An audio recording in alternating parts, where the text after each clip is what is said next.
Lestat and the spirit of Lestat is about to take over the show. That's already taken over, Robin.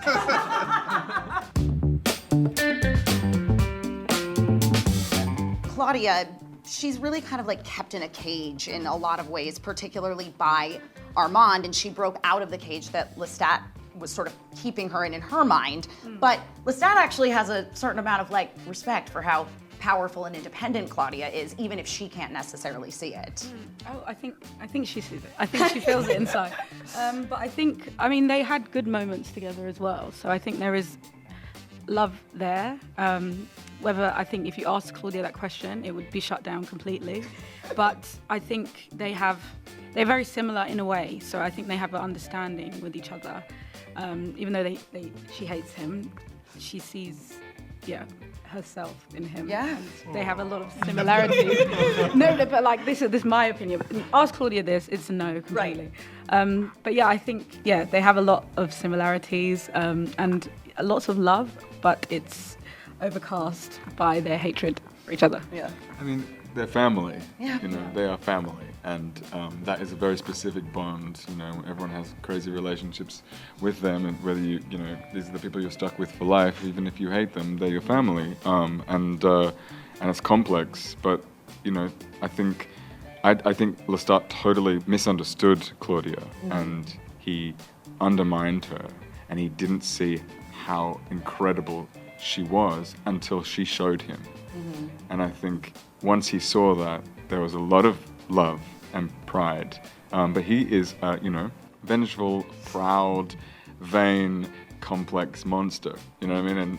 And so it takes a lot for him to kind of come around to it. And but yeah, I think definitely even in the trial, I think he's looking at it going, look at that beautiful creature.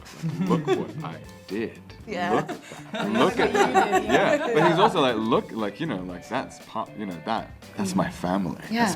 That's my daughter. And I think it's very shocking for him when she does look at him in a way that it's returned. I think he'll never get over that. I think it'll be seared into his mind for the rest of his life. It's interesting because Claudia is Lestat's fledgling, and Armand has very turbulent history with Lestat and feelings towards that, and I think a lot of that does bleed through into Claudia and into how he perceives Claudia as well. I think there's some respect there as well because of her age and because Armand, the similarities that they have in terms of what it means to be turned so young and go through that, and so he recognizes some of that in Claudia, and I think respects it. But yeah, what the overriding thing is, she's in the way of the one thing that makes me happy, and she needs to go. One of the things the show does so well is that idea of the unreliable narrator. So can you talk about the complexity of crafting that feeling? Yeah. It starts with Anne. Yep. Anne was doing it. Yep. And we, probably adrenalized it a little bit. I'm of the opinion that on the Armand version of events, there was an agenda there, and if he was telling that to somebody else other than Daniel Malloy, that might have been different too.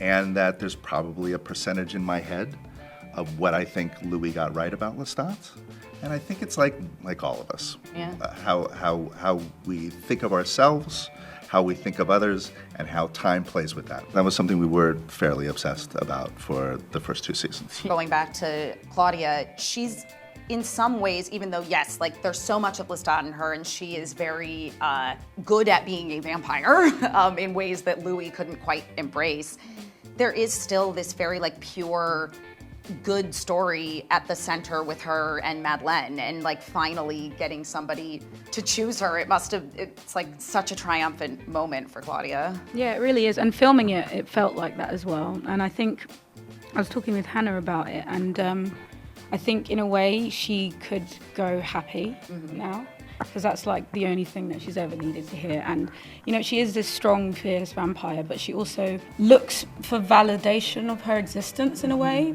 But it's not obvious. It's not overt.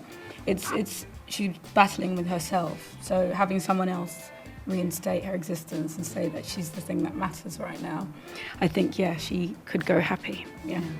I mean, truly, that is at the core of all of the characters, I think, is their battles with themselves and kind of addressing the loneliness of the existence of existing forever, which is certainly a theme that gets explored in The Vampire Lestat, which is the next, the next novel in the series. Yes, imbue yourselves with its power.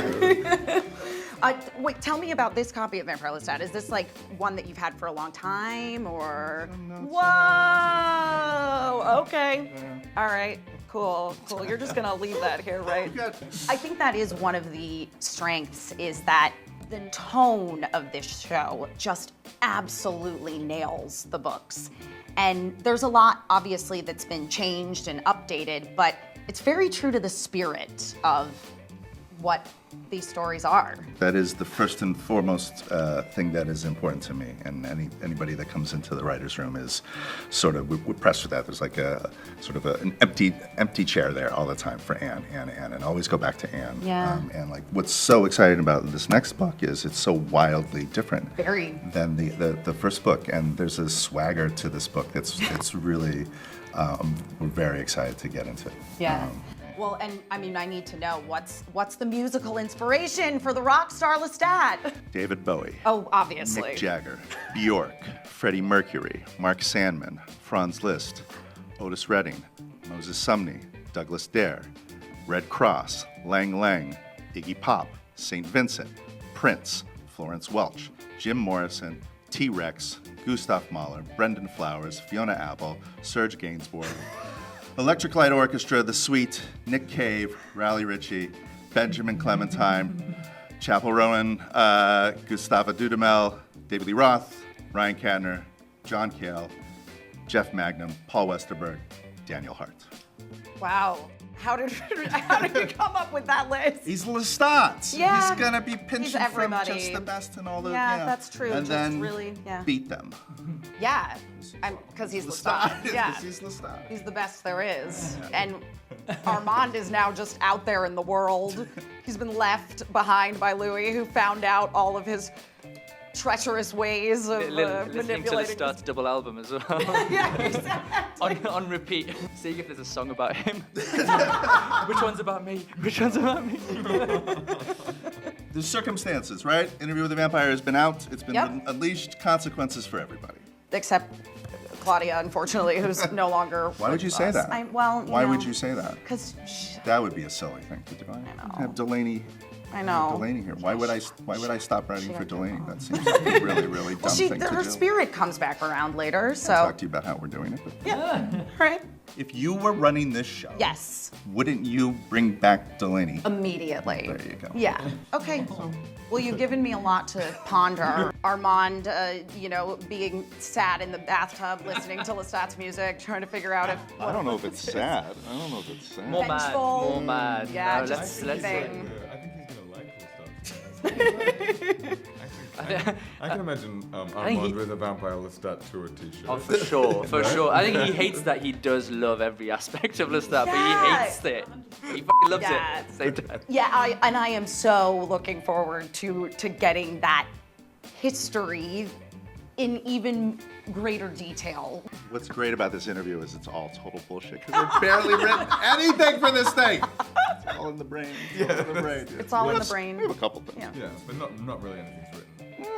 There's a little. yeah. There's a couple Yeah. things. But Yeah. No. I mean, stuff's written in that book, and Well, that's it. Honestly, she wrote it. We're here to kind of bring it to life and Yeah. turn it into a serialized television yes, show. to- Lestat and the spirit of Lestat is about to take over the show. I think that's Already taken over, Robin.